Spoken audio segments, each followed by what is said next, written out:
So my day job is IT, and we have a phrase we use called technical debt. And it's kind of a buzzwordy thing, but it's a really easy way to kind of sum up how far behind an organization or a company is in regards to their technology or their infrastructure.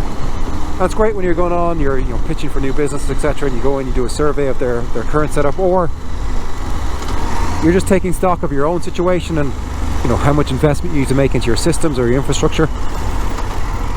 And it can help offset some big shocks. So a quick example here is like if you have 1,000 users in your business and they all have a laptop that was purchased at the same time, that laptop life cycle is probably about 3 years. Now,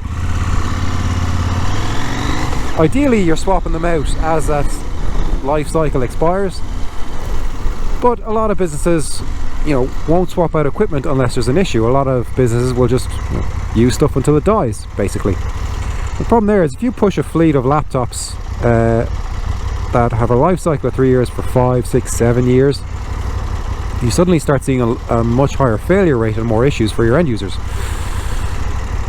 And that impacts your bottom line because if your staff can't work, they can't make you money, etc. And then you go off and you say, okay, what do we need to do? We need to replace the entire fleet. Well, 1,000 laptops, €2,000 laptop for a decent high-spec laptop is €2 million, and that's a pretty big shock for any company. Well, most companies. But it could have been offset if at that 3-year mark you started replacing devices just because that's best practice.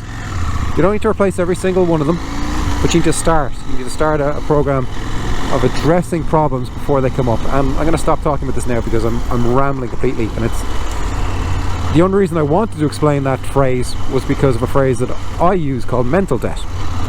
And mental debt is what I use to, it's a phrase I use to encompass what I'm seeing in those around me, in people I work with, people I'm friends with, family, everyone. And it's a good phrase to use because just like with hardware and technical debt, at some point the debt is going to get called in. And what sent me down this rabbit hole was over Christmas I got pretty sick with, it was actually just a chest infection. It wasn't COVID, got tested negative, all good thankfully, but still I got knocked on my ass for the bones of 2 weeks. So Christmas was pretty crap, to be honest. Didn't really go anywhere or see anyone. So at the tail end of that, when I was starting to feel better, I was like, you know what, I'll ring a few friends, check in, see how everyone is doing. And so I called a few people. Some people I talked to regularly, some people I haven't talked to in a while, just to catch up. Every single one of those people I talked to that had a bad Christmas. Every single one of them. No one I talked to seemed to have a good time. And it was for various reasons. It was some people got sick, some people had COVID, some people had other stuff like me, some people had family stuff going on, some people just life stuff. Just nobody had a good time. And the last person I rang on that list was a very good friend of mine, and he's probably the most positive person I know. So to give you an idea, like this guy, like the back wall of this guy's house could fall off and he'd walk out, look at it and go, oh well, we were thinking of building an extension anyway, this just saves us some work.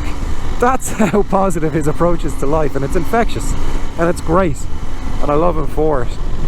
But I rang him and he was down in the dumps for his own reasons, and I was like, wow.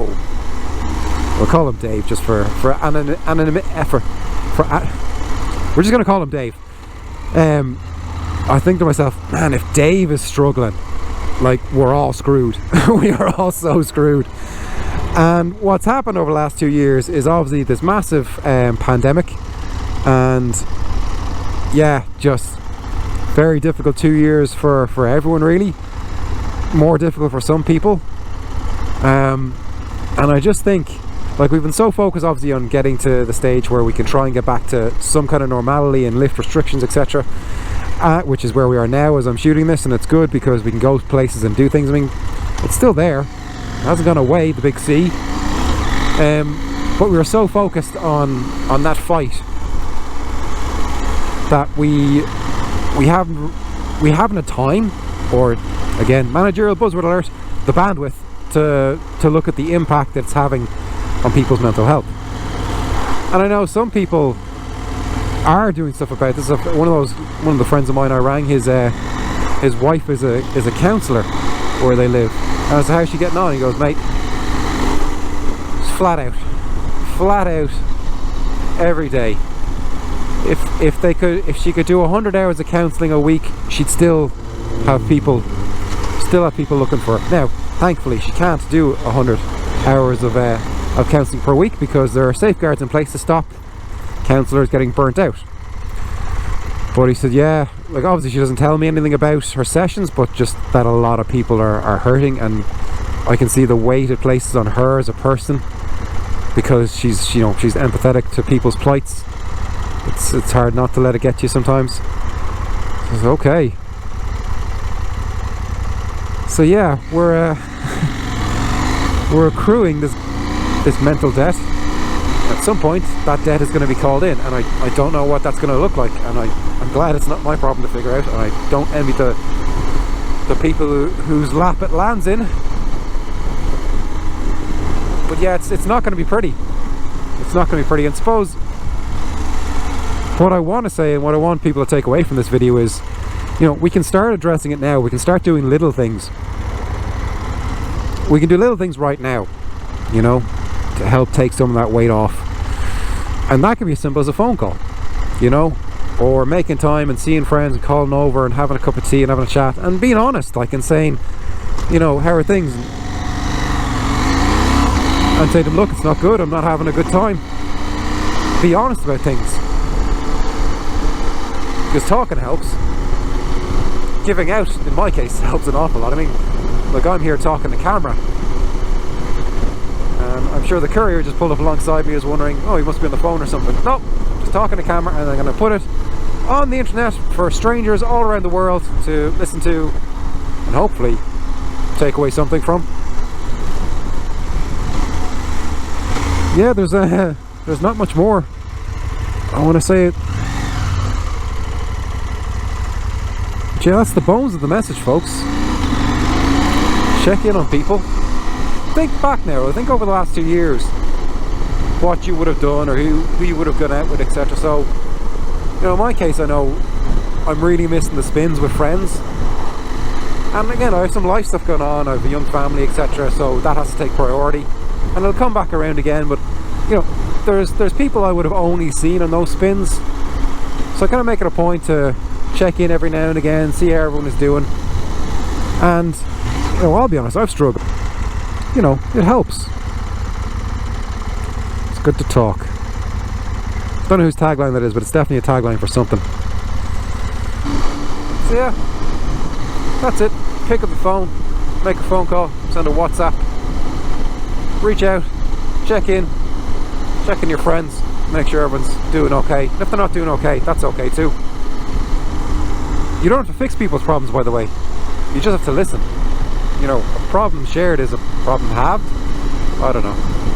That might be a saying, but it's true.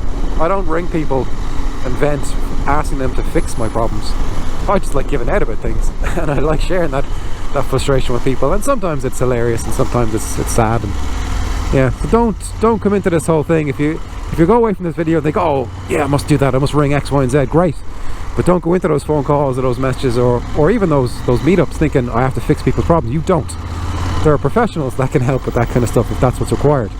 And hopefully we'll see something put in place to make access to those services much easier for people and much less costly.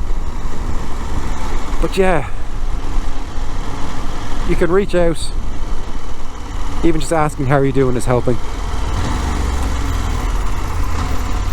All the world's problems are not yours to fix, but you can empathise with people, and that can be enough. Alright, we'll leave it there, folks. I normally sign off for these things, a little phrase I use, but I think in this instance, in this subject matter, I think it's very apt, and that's take care of yourselves, take care of each other. Bye.